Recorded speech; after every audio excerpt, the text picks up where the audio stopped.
Hello everyone, जय हिंद। कैसे हो आप सभी लोग। तो मैं आर्यन और आपका स्वागत है।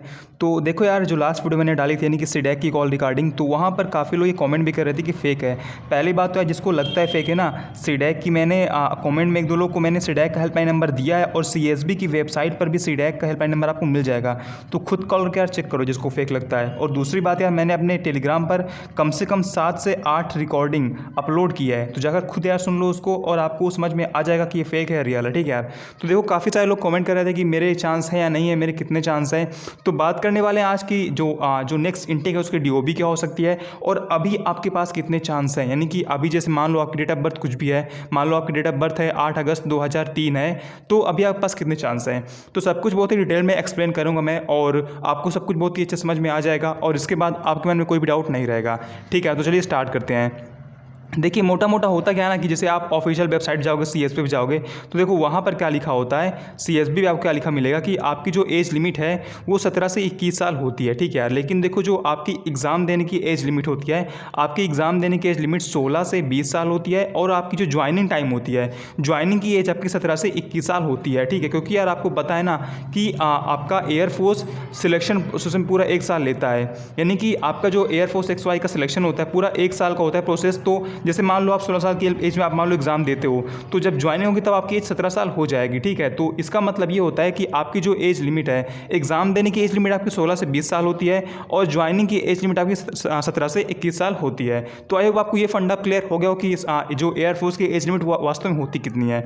ठीक है, एयरफोर्स का ज्वाइनिंग का जो टाइम होता है, यानी कि जब जैसे जैसे पहले आपकी वैकेंसी आती है, फिर एग्जाम होता है, फिर आपका फेज 2 होता है, मेडिकल होता है, PSL आता है, एनरोल, इन सब पूरा 1 साल का समय लगता है। तो 1 साल में वही आपका ऐड हो जाता है। ठीक है, ये तो रहा ये बात। तो अब देखो, हमें पता कैसे करना है। सिंपल सी बात होती है यार कि देखो, जो भी आपका लास्ट इनटेक होता है ना, जैसे मान लो आपका लास्ट इनटेक जनवरी में आया था, ठीक है, तो उसी इनटेक में आपको 6 मंथ ऐड कर देना होता है। उसके बाद जो भी डेट ऑफ बर्थ आती है वो आपकी अगले इनटेक की डेट ऑफ बर्थ होती है।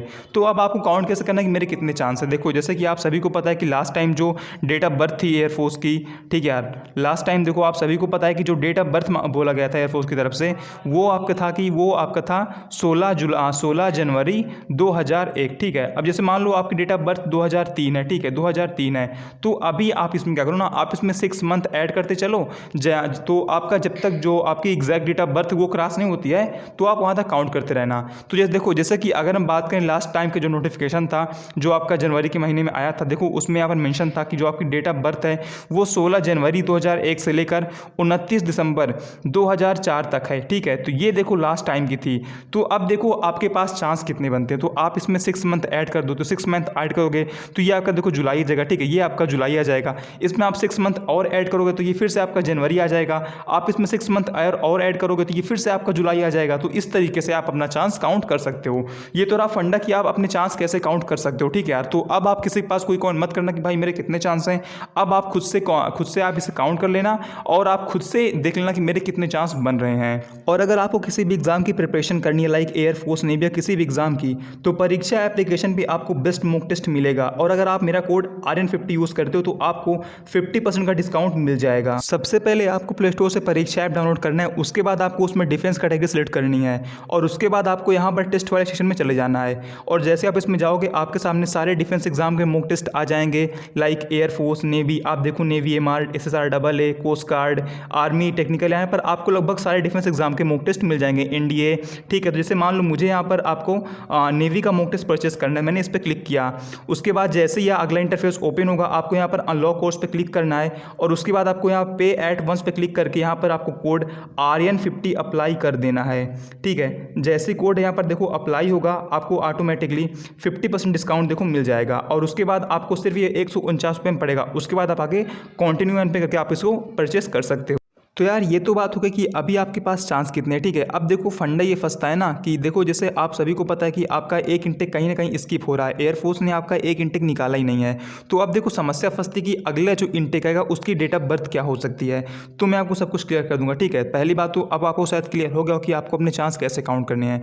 ठीक है, अब हम बात करने वाले कि जो अगला इंटेक आएगा उसकी डेट ऑफ बर्थ क्या हो सकती है, क्योंकि आप सभी को पता है कि कहीं ना कहीं एयरफोर्स का एक इंटेक स्किप हो चुका है। तो अब आपको यहाँ पर यार थोड़ा सा दिक्कत हो सकती सकता है, ठीक है।